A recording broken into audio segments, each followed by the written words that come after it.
नमस्कार, मैं अंजलि मिश्रा और स्वागत है आपका हमारे चैनल में। दिल्ली में शराब घोटाला मामले में डिप्टी सीएम मनीष सिसोदिया की मुश्किलें लगातार बढ़ती जा रही है। अब उनके खिलाफ जहां पर एक तरफ लुकआउट सर्कुलर जारी होने के बाद अब मनी लॉन्ड्रिंग का केस भी दर्ज किया जा सकता है। सीबीआई से होकर अब ईडी भी अपना शिकंजा मनीष सिसोदिया पर अब जो है कस सकती है। बता दें आपको कि सीबीआई ने इस मामले में ईडी को दस्तावेज सौंप दिए हैं। सीबीआई ने शराब घोटाले से संबंधित एफआईआर और अन्य दस्तावेजों की कॉपी ईडी को भी सौंप दी है। लिहाजा अब उनके खिलाफ मनी लॉन्ड्रिंग का केस दर्ज करने की तैयारी करी जा रही है। इससे पहले सीबीआई ने डिप्टी सीएम मनीष सिसोदिया समेत जो है 14 लोगों के खिलाफ लुकआउट सर्कुलर जारी किया था। सर्कुलर में उन आरोपियों के नाम है जिनके खिलाफ सीबीआई ने एफआईआर दर्ज की। हालांकि इसमें मुंबई के एंटरटेनमेंट इवेंट मैनेजमेंट कंपनी के सीईओ विजय नायर का नाम शामिल नहीं है।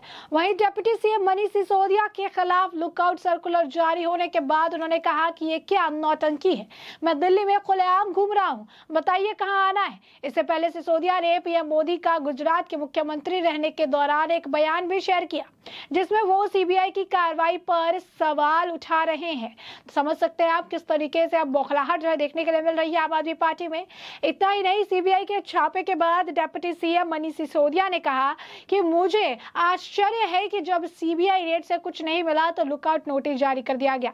मोदी जी को रेड करवाने की बजाय महंगाई और बेरोजगारी पर सोचना चाहिए। इसके साथ ही उन्होंने कहा कि सीबीआई की हकीकत मोदी जी की जुबानी सुनना चाहिए। मेरे घर से एक पैसा नहीं मिला, दफ्तर की फाइल लेकर गए हैं।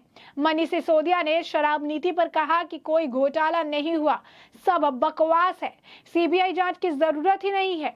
इसके साथ ही गिरफ्तारी के सवाल पर कहा कि बात घोटाले की नहीं है, इसीलिए गिरफ्तार कर लेंगे। घोटाले की चिंता करते तो गुजरात की अवैध शराब की जांच होती। इनकी दिलचस्पी अरविंद केजरीवाल को रोकने की है। शराब घोटाले में शुक्रवार की, अब बता दें आपको, शुक्रवार सुबह से घमासान मचा हुआ है। सीबीआई ने दिल्ली के उप मुख्यमंत्री मनीष सिसोदिया के आवास पर रेड डाली। उनके साथ साथ कई दूसरे सरकारी अधिकारियों के घर पर भी छापेमारी चली। ये दौर पूरे 14 घंटा तक चलता रहा। इस रेड के दौरान सीबीआई ने कई दस्तावेज जमा किए। बताया गया कुछ तो सीक्रेट डॉक्यूमेंट्स थे जो किसी भी सरकारी अधिकारी के आवास पर नहीं होने चाहिए थे। जांच का दायरा आगे बढ़ा तो जांच एजेंसियों ने सिसोदिया की गाड़ी तक की जांच कर डाली।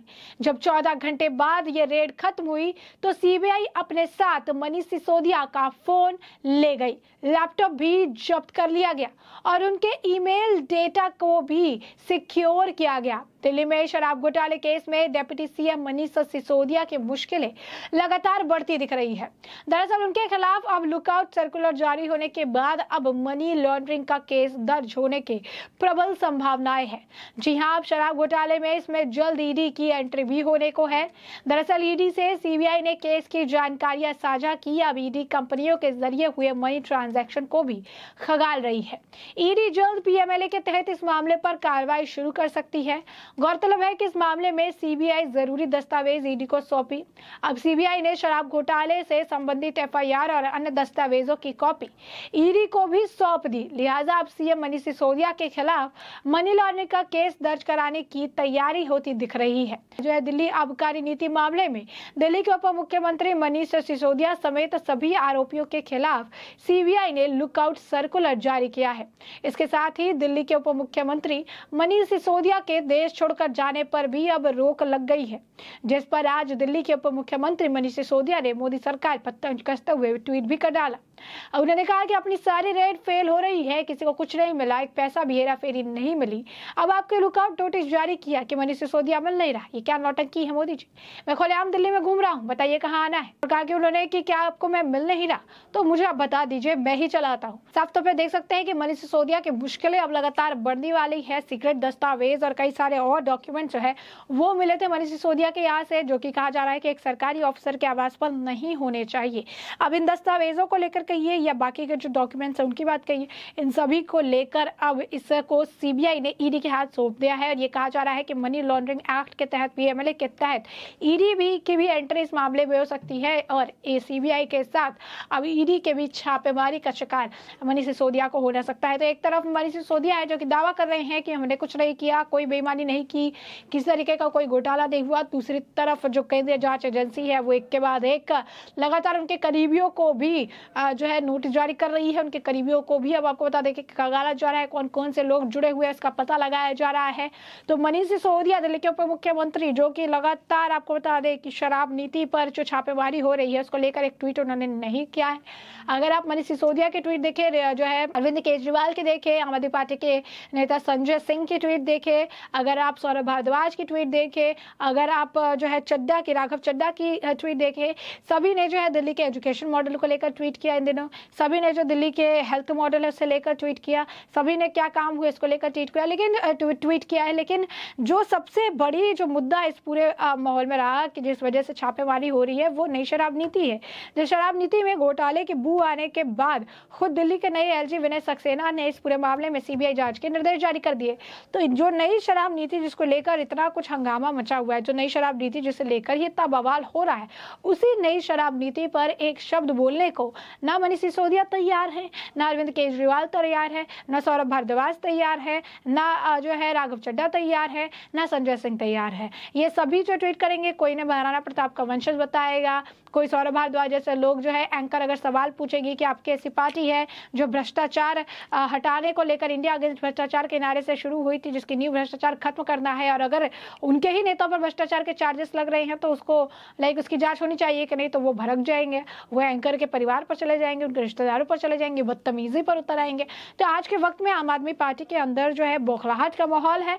आम आदमी पार्टी पर लगातार जो है उनका हाल बेहाल होता हुआ नजर आ रहा है और एक तो फ्रस्ट्रेशन जो है वो फ्रस्ट्रेशन उनका देखने के लिए मिल रहा है, वो जो है लेवल ऑफ फ्रस्ट्रेशन देखने के लिए मिल रहा है, जहां पर सीधे सवाल का सीधे जवाब देने के बजाय घुमा फिरा के हेल्थ और एजुकेशन पर जो फोकस है उसे जो है करने की कोशिश की जा रही है। कभी न्यूयॉर्क टाइम्स के पेपर का हवाला दिया जाता है, न्यूज़पेपर का हवाला दिया जाता है, कभी ट्वीट का हवाला दिया जाता है, कभी एजुकेशन मॉडल का हवाला दिया जाता है, कभी हेल्थ मॉडल का हवाला दिया जाता है, लेकिन मेन जो मुद्दा है शराब नीति उसके बारे में कोई ना बात करता है और ना कोई ट्वीट करता है। वैसे में देख सकते हैं सीबीआई की छापेमारी चली, अलग अलग जगहों पर हुई, 21 अलग अलग ठिकाने, 7 राज्यों के 21 अलग अलग ठिकानों पर छापेमारी की गई। मुद्दा वही था, शराब नीति को लेकर कई सारे और अफसर थे जो कि शराब नीति को पूरे बनाने जो है फॉर्मेशन में इन्वॉल्व थे, उन्हें भी जो है समन जारी किया गया, उनके ऊपर भी कार्रवाई देखने के लिए मिली। और इसी दौरान जो है घर भी छापेमारी हुई, ऑफिस भी छापेमारी हुई मनीष सिसोदिया की, और अंत में मनीष सिसोदिया की गाड़ी को भी खंगाला गया और आखिरकार मनीष सिसोदिया उनके पूरे परिवार के फोन को जब्त कर लिया गया, मनीष सिसोदिया के लैपटॉप को भी जब्त कर लिया गया है। और अब इस पूरे मामले में आप देख सकते हैं कि मनीष सिसोदिया की मुश्किलें अब कम होने का नाम नहीं ले रही है, मनीष सिसोदिया की मुश्किलें भी और ज्यादा बढ़ने वाली है, क्योंकि अब आपको बता दें कि मनीष सिसोदिया पर सीबीआई के बाद अब ईडी का भी शिकंजा अब बढ़ता जा रहा है। अब सीबीआई के बाद अब ईडी भी जो है अब दस्तक देने वाली है और पीएमएलए के तहत उनके ऊपर मनी लॉन्ड्रिंग का मामला जो है वो भी दर्ज हो सकता है। तो ऐसे में हमने आपको ये पूरा मामला विस्तार से बताया कि किस तरीके से दिल्ली के उप मुख्यमंत्री मनीष सिसोदिया पर अब सीबीआई के बाद ईडी के अब रडार पर है और जल्दी उन पर जो है मामला भी मनी लॉन्ड्रिंग का मामला भी दर्ज हो सकता है। तो ऐसे में अब इस पूरे मामले को आपने बड़े विस्तार से जान लिया है और अब इस पूरे मुद्दे पर आपकी भी जो राय हो हमें कमेंट सेक्शन में कमेंट करके जरूर साझा करें।